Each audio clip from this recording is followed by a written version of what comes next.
दिल्ली के एक्साइज घोटाले में एक बार फिर दिल्ली के उप मुख्यमंत्री मनीष सिसोदिया को तलब किया गया, लेकिन उन्होंने कहा कि वो बजट बनाने में बिजी हैं, इसलिए फरवरी के अंत में ही वो समय दे पाएंगे। हमारे साथ पवन खेरा जी हैं।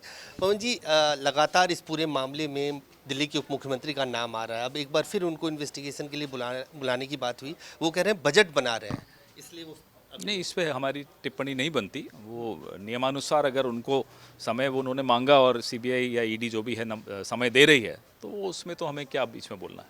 जांच हो रही है, होने दीजिए। लेकिन यही सीबीआई और ईडी की बात करें, खास तौर से आप लोगों का प्लेनरी सत्र होना है और आज सुबह से रायपुर में छापे पड़ रहे हैं आपके नेताओं के यहाँ। देखिए, जब एजेंसीज का इतना दुरुपयोग आप कर देते हैं कि कई जगह एजेंसी गलती से भी सही काम भी कर रही हो, तो लोग उसको गलत मानेंगे और शक की दृष्टि से देखेंगे, जैसा कि दिल्ली वाले मामले में हो रहा है।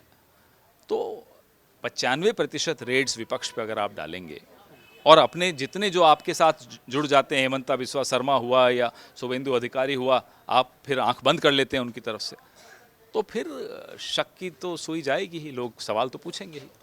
लगता नहीं कि यही सवाल, जैसा कि आज खुद आपने आंकड़े दिए कि 95% अपोजिशन पे, उसमें आपने सभी पॉलिटिकल अपोजिशन की पार्टियों का नाम भी बताया। आपको लगता है कि एक ही पैरामीटर होना चाहिए? अगर आम आदमी पार्टी को अगर हैरास करे तो भी और कांग्रेस को करे तब? हैरेसमेंट की नहीं होती, एक ही पैरामीटर इसलिए नहीं होता। तभी मैं बार बार ये दोहराता हूँ कि एजेंसीज का आप इतना दुरुपयोग जब कर लेते हो कि जब एजेंसी कोई सही काम भी कर रही हो तो लोग उसको गलत मानेंगे या उसको शक की दृष्टि से देखेंगे।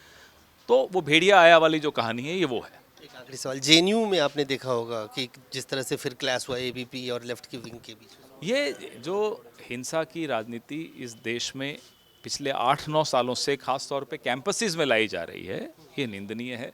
और प्रधानमंत्री और गृह मंत्री दिल्ली में ही रहते हैं, उन्हें खुद सोचना चाहिए कि राजनीति करिए, खुलकर करिए, लेकिन कैंपसेस को नफरत का अड्डा मत बनाइए, हिंसा का अड्डा मत बनाइए। तब साफ तौर से पवन खेरा जी का कहना है, चाहे वो ईडी या सीबीआई की बात हो, जिस तरह से इस पूरे मामले में कोई एक पैरामीटर नहीं हो सकता। दिल्ली के उप मुख्यमंत्री ने एक्साइज घोटाले में समय मांगा है और अब ये सीबीआई और ईडी को निर्धारित करना है कि उन्हें समय देना है या नहीं देना है। कैमरामैन फिरोज के साथ अजय झा, दैनिक सवेरा, दिल्ली।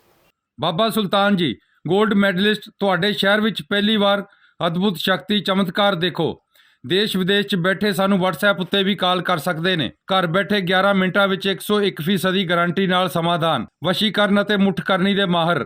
ਸਭ ਤੋਂ ਪਹਿਲਾਂ ਕੰਮ ਕਰਨ ਦਾ ਵਾਅਦਾ। ਨੌਕਰੀ, ਪ੍ਰਮੋਸ਼ਨ, ਕਾਰੋਬਾਰ ਵਿੱਚ ਪਰੇਸ਼ਾਨੀ, ਘਰ 'ਚ ਝਗੜਾ, ਬਰਕਤ, ਔਲਾਦ ਕਹਿਣੇ ਤੋਂ ਬਾਹਰ ਹੋਣਾ, ਕੋਰਟ ਕੇਸ, ਤਲਾਕ, ਪ੍ਰਾਪਰਟੀ ਡਿਸਪਿਊਟ, ਗੁਪਤ ਰੋਗ, ਪੁਰਾਣਾ ਦਰਦ, ਪਤੀ ਪਤਨੀ ਵਿੱਚ ਅਣਬਣ, ਜਾਦੂ ਟੂਣਾ, ਮਨਮੋਹਣੀ, ਵਸ਼ੀਕਰਨ ਕਰਵਾਉਣਾ ਜਾਂ ਤੁੜਵਾਉਣਾ, ਸੌਤਨ ਦੁਸ਼ਮਣ ਤੋਂ ਛੁਟਕਾਰਾ ਸਦਾ ਲਈ, ਰੁੱਸੇ ਨੂੰ ਮਨਾਉਣਾ, ਪਿਆਰ ਮੁਹੱਬਤ। ਬਾਬਾ ਸੁਲਤਾਨ ਜੀ 87 913 81 830।